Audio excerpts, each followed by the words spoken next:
Hello everyone student, I hope you are well and I'm fine by the grace of Allah. আশা করি তোমরা অনেক ভালো আছো আর আমিও তোমাদের দোয়া অনেক ভালো আছি।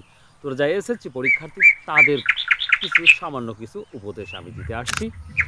তো তোমরা অনেকেই কিন্তু ভেবেছো যে সামনে হয়তো আন্দোলন হবে, এই কারণে কিন্তু পরীক্ষাটা হবে না। আসলে এই সব চিন্তা ধারণা সাইড থেকে আউট করে দাও। তারিখেই তোমার পরীক্ষা 10 তারিখেই, এটা মাথায় রেখে তোমরা স্টাডি করো।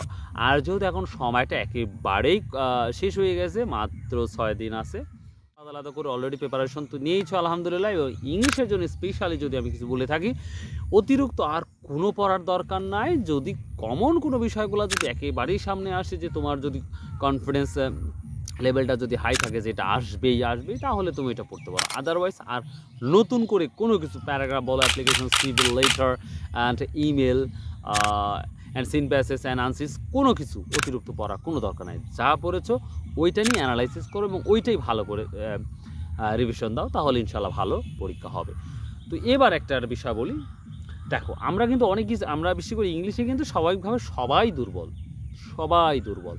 তো এই জায়গা থেকে আমাদের কি করতে হবে, এই জায়গাতে একটা কথা বলি। দেখো সিন প্যাসেজগুলো আমরা যে ভুলগুলো করি ছাত্ররা, পরীক্ষা হলে যাওয়া মাত্রই সিন প্যাসেজ যখন হাতে ধরি, ফার্স্ট পেপারে যেটা আমাদের হয়, আমরা ওটা নিয়েই পড়ে থাকি, প্রায় 1 আওয়ার নষ্ট করি। কেন, কি দরকার? তুমি যেহেতু ওই জায়গাটাতে তুমি ডেভেলপ করতে পারতেছো না, তাহলে ওখানে সময় তো লাভটা কি? তোমরা ফেল পড়া বা খারাপ রেজাল্ট করে একটা, এটা আমি রিজন বলতে পারি। কোশ্চিন ধরবা, সঙ্গে সঙ্গে কোশ্চিন ধরে দেখবে তোমার কমন কোনটা আর আনকমন কোনটা। হিসাবে একটাই, যেগুলো কমন কোনো কথা নাই, রাইট লেখো, অথবা কিপ রাইটিং, লিখতে থাকো, কোনো ব্যাপার না। যেটা কমন নাই সেটা দিয়ে তুমি কেন মাথা ঘামাবা? এটা সিম্পল ব্যাপার। আচ্ছা, এখন ব্যাপারটা হচ্ছে যে এখানে আর একটা ব্যাপার আছে, যদিও বলাটা কেমন হবে, তারপরেও যারা উইক স্টুডেন্ট তাদের জন্য কিন্তু এই কথাটা বলছি। দেখো আমরা খাতা তো অনেক আগে পাই, এটা কিন্তু নিশ্চিত, আমরা খাতা অনেক আগে পাই। তো খাতা যদি অনেক আগে পাও, তাহলে আমরা রোল, রেজিস্ট্রেশন নাম্বার এবং কোড নাম্বার বা নাম এবং আমার কোনটা ভুল হলো কোনটা সঠিক হলো, এই নিয়ে কিন্তু আমরা দেখাতেই করি আলহামদুলিল্লাহ। তোমাদের একটা ছোট্ট একটি আমি উপদেশ দিই, হয়তো তোমার কাজে লাগবে। দেখো প্রথমত হচ্ছে খাতা দেখলে লেখলে সব ঠিক আছে, প্রথম পেজটা তুমি সিন পেজের যে অংশটা লিখবে, অর্থাৎ যে আমরা বিপ কোশ্চিন আমরা বলি, বা হচ্ছে কোশ্চিন মার্ক যেটা থাকে ছোট, এটা তুমি কি করো, সহজ হিসাব, তুমি 1 2 3 4 5 করে অ্যান্সারটা লিখে রাখো। যদি না পারো তাহলে কারো কাছ থেকে হেল্প নিয়ে ওইটা লিখে দাও, জাস্ট এনাফ। তাহলে তোমার সময় কম হলো।